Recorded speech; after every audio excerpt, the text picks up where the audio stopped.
Welcome back to Everyday English Podcast, where we help you build real fluency for real life. Today, we are going to build a survival script for the most dangerous trap in any English job interview. Imagine it is 11:30 in the morning. You are sitting right across a large oak desk from a hiring manager who folds their hands, looks you right in the eye, and asks, "What is your biggest weakness?" And suddenly your mind goes completely blank and you feel that hot wave of panic. I remember my first big corporate interview where I panicked and tried to be completely honest by saying I am terrible at math for a marketing budget role, and obviously I did not get the job. By the end of this episode, you will have a 3-part checklist and the exact English phrases you need to answer this question safely, professionally, and confidently. I really wish I had this checklist years ago. That feeling of sitting at that oak desk completely frozen is awful. You know you cannot say something terrible about yourself, but you also know you cannot just sit there in silence. It feels like a trap. It absolutely feels like a trap, but it is actually an opportunity if you know the right language to use.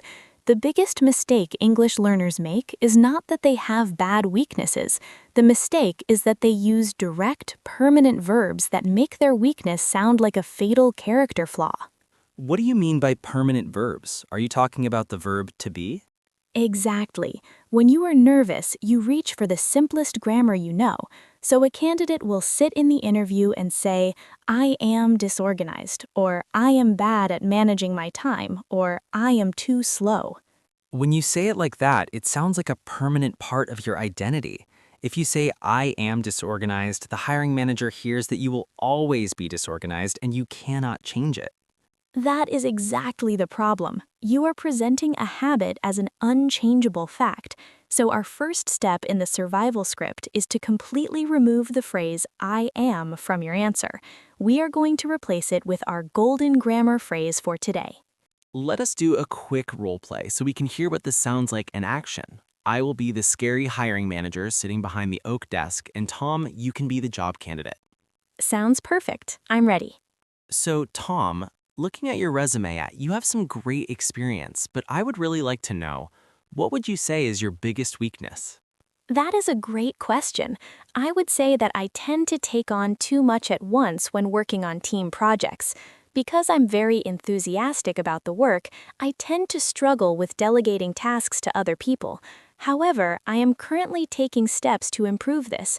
For my last project, I started using a team management software to assign tasks clearly, which helped me step back and trust my team more. I am proactively working on being a better delegator. Thank you. That is very helpful to know. Wow. Stepping out of the role play, that sounded incredibly smooth and professional. You admitted a real flaw, but I did not feel like you were a bad candidate. Notice the specific phrase I used right at the beginning. I did not say, "I take on too much." I said, "I tend to take on too much." I tend to. What exactly does tend to mean in this context? Is it similar to saying sometimes? It is similar, but it is much more professional. To tend to do something means that you have a habit or a natural inclination to do it, but it happens under certain circumstances. It softens the statement. It tells the interviewer, "This is a habit I have, but it is not my entire identity, and it doesn't happen every single second of the day." So it's a softening phrase. It takes a hard, negative statement and makes it sound like a manageable habit. Exactly. Let's practice this right now. If a listener is driving or washing the dishes right now, I want you to listen to this bad sentence. "I am bad at public speaking." Try changing it into a soft sentence using "I tend to" right now out loud. I will give you a second to say it. You should have said, I tend to struggle with public speaking.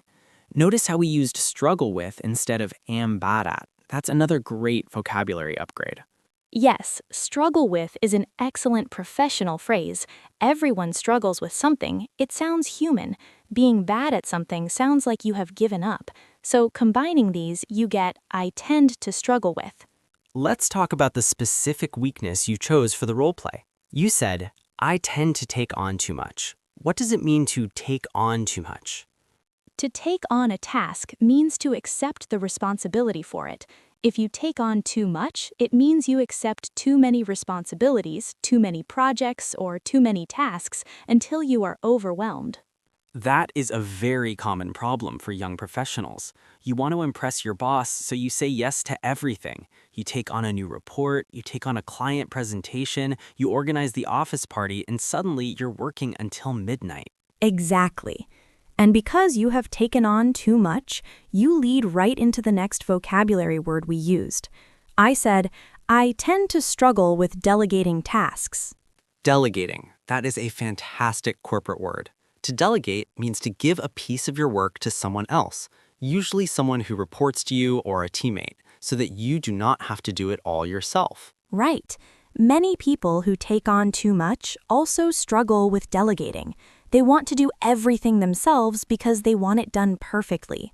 But in a corporate environment, a manager needs to know that you can share the workload.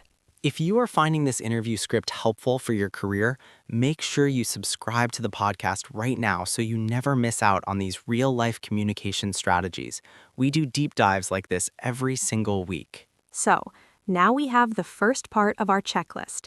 Step 1 is to state the weakness using softening language. I tend to struggle with delegating, or I tend to take on too much. But Sarah, if I just stop talking after that sentence, is the interview answer finished? Absolutely not. If you just state your weakness and stop, you leave the hiring manager with a negative image in their mind. You're basically saying, I am bad at sharing work, and that is just how it is. You have to do the second part. You have to pivot. The pivot is step 2 of our checklist. A pivot is a sharp turn in a different direction. You have just taken the conversation into a negative area by talking about your weakness. Now you must pivot and steer the conversation back to a positive area. How do we make that pivot smoothly in English? What is the transition phrase? In the role play, I used a very specific structure. I said, however, I am currently taking steps to improve this. That is such a powerful sentence. However, I am currently taking steps to improve this. It instantly changes the energy in the room. You're telling the manager, yes, I have a flaw, but I am already fixing it. Shadow my voice right now wherever you are listening. Repeat after me. However, I am currently taking steps to improve this. Notice the grammar there. I am currently taking steps. Present continuous. It shows that the action is happening right now, in your life, on an ongoing basis. It proves that you are not just making promises for the future, you are actively solving the problem. And that brings us to the third step of the checklist, which is providing the specific solution. You cannot just say you are improving, you have to prove it with an example. In my role play, I said I started using team management software to assign tasks clearly. You gave a concrete example of a tool you used to fight your weakness. It shows high self-awareness. And then you ended the answer with another great corporate vocabulary word. You said, I am proactively working on being a better delegator. What does proactive mean? I hear that word in offices all the time. Proactive is the opposite of reactive. If you are reactive, you wait for a problem to happen and then you panic and try to fix it. If you are proactive, you anticipate the problem before it happens, and you take action in advance to prevent it. Hiring managers love proactive employees. If you tell them you are proactively working on your weakness, you are telling them that they will not have to babysit you or manage your flaws for you. You are managing yourself. Exactly. So let us review the 3-part checklist before we look at a few more examples. Step 1, soften the weakness using I tend to. Step 2, pivot using however, I am currently taking steps to improve this. Step 3, give a specific, proactive solution. Let's run this formula through a completely different industry. Let's imagine a listener is applying for a job as a graphic designer, and their real weakness is that they get upset when clients criticize their art. How would they use this formula? That's a great real-world scenario. If they are unprepared, they might say, I hate when clients change my designs. That sounds terrible. But with our formula, they would start with step 1. I tend to take feedback very personally because I am deeply invested in my creative work. That sounds so much better. I tend to take feedback personally. It softens the emotional reaction. What is step 2? Step 2 is the pivot. However, I am currently taking steps to improve this. And then step 3, the solution. I have started scheduling a 24-hour waiting period before I respond to client revisions. This allows me to step back, look at the feedback objectively, and proactively make the changes without being emotional. Wow, if I were hiring a graphic designer and they gave me that answer, I would hire them on the spot. It shows so much maturity. You took a very dangerous weakness, being emotional and defensive, and turned it into a story about professional growth. Let's do one more example, maybe for someone in the tech industry, like a software engineer. Often, a weakness for coders is that they get stuck trying to fix one tiny bug for hours and hours, and they waste time instead of asking for help. Yes, the stubborn programmer. If they do not use the formula, they might say, I am too stubborn to ask for help, or I waste time on small details. But using the checklist, they would say, I tend to get caught up in minor details when writing code, and I struggle with knowing when to ask a senior developer for help. Perfect step 1. Now the pivot and solution. However, I am currently taking steps to improve this. In my last role, I started setting a strict 1-hour timer. If I cannot solve a bug in 1 hour, I force myself to stand up, walk to a colleague's desk, and ask for a second pair of eyes. This proactive approach has made me much more efficient. It is like magic. The formula works for any industry. You just have to plug your specific weakness and your specific solution into the grammar structure. Now, Sarah, we need to talk about the cultural side of this question. A lot of our listeners from different parts of the world might be wondering, why do American, British, or Canadian hiring managers even ask this question?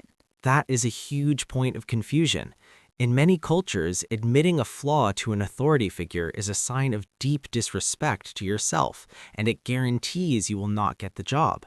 So when international candidates sit at that oak desk, they think the interviewer is trying to trick them or find a reason to reject them. That is the biggest myth about Western interviews. The hiring manager is not looking for a reason to reject you. They already read your resume. They know you have the skills. When they ask about your weakness, they are testing your emotional intelligence. They are testing your self-awareness. They want to know if you are mature enough to analyze your own behavior.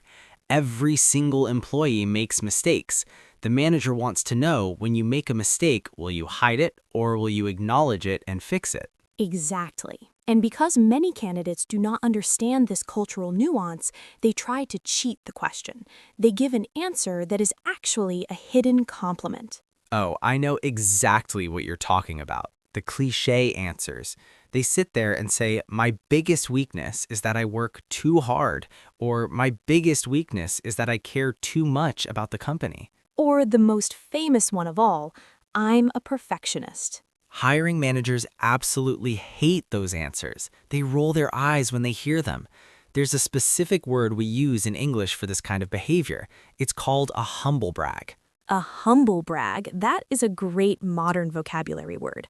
Humble means modest, and brag means to show off. So a humble brag is when you complain about something, but the complaint is actually designed to show off how great you are. For example, saying, oh, I'm so exhausted because my boss just gave me another promotion and I have so much money to manage now.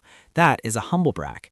You pretend to complain, but you're really just bragging. And when you use a humble brag in an interview, like saying, I'm a perfectionist, the interviewer sees right through it. It tells them two negative things about you. First, it tells them you're not honest. Second, it tells them you lack self-awareness because you cannot even identify a real area for improvement. That is why our 3-part formula is so important. It forces you to be genuine. When you say, I tend to struggle with delegating, you're giving them a real answer. It proves you are honest, but the pivot proves you are competent. Let's talk a little bit more about how to choose the right weakness to talk about, because even with the formula, you can't just choose anything. Right. When I said I was terrible at math for a marketing budget role, the formula would not have saved me. If I had said, I tend to struggle with basic addition, but I'm currently buying a calculator, they still would have rejected me. That's because you chose a weakness that was a core requirement for the job. You can never choose a weakness that destroys your ability to do the daily work.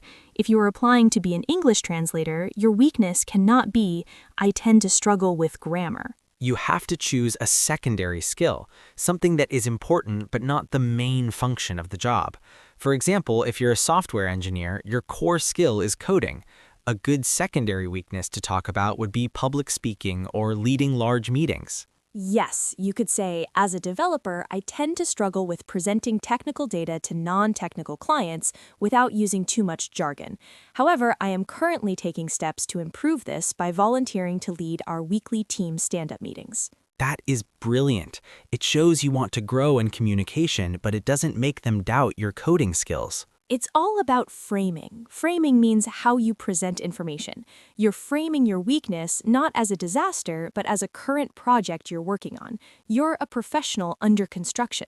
I love that phrase, a professional under construction. It removes the shame from the process. We are all under construction. Now, before we wrap up, I want to review the pronunciation and the rhythm of our golden phrase because it's crucial that it sounds natural when you're under pressure. That is true. In a high-stress situation, your pronunciation can become very stiff and robotic. When native speakers say tend to in a fast, natural conversation, they usually do not pronounce both T sounds clearly. They do not say I tend to struggle. Right, it blends together. It sounds more like tend to. I tend to struggle. I tend to take on too much. Listeners, try saying that out loud. I tend to struggle with delegating. Notice how the rhythm flows much better.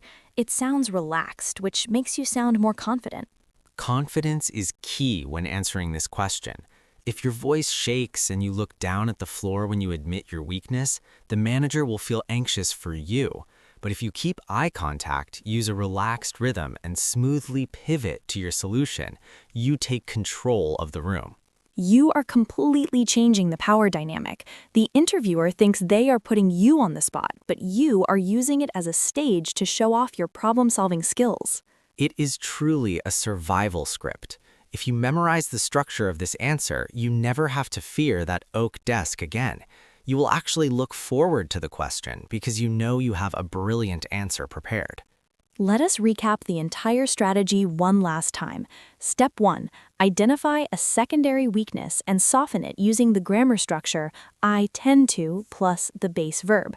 Remember to use phrases like struggle with or take on instead of the verb to be. Step 2. Make the pivot. Memorize the exact transition phrase. However, I am currently taking steps to improve this. Say it confidently and maintain eye contact. Step 3, provide the specific, proactive solution. Give a real-life example of a new habit, a new software, or a new boundary you have set to manage the issue. Prove that you are actively fixing it. And remember the cultural rule. Do not use a humble brag. Do not tell them you are a perfectionist or that you care too much. Be honest, be strategic, and show your self-awareness.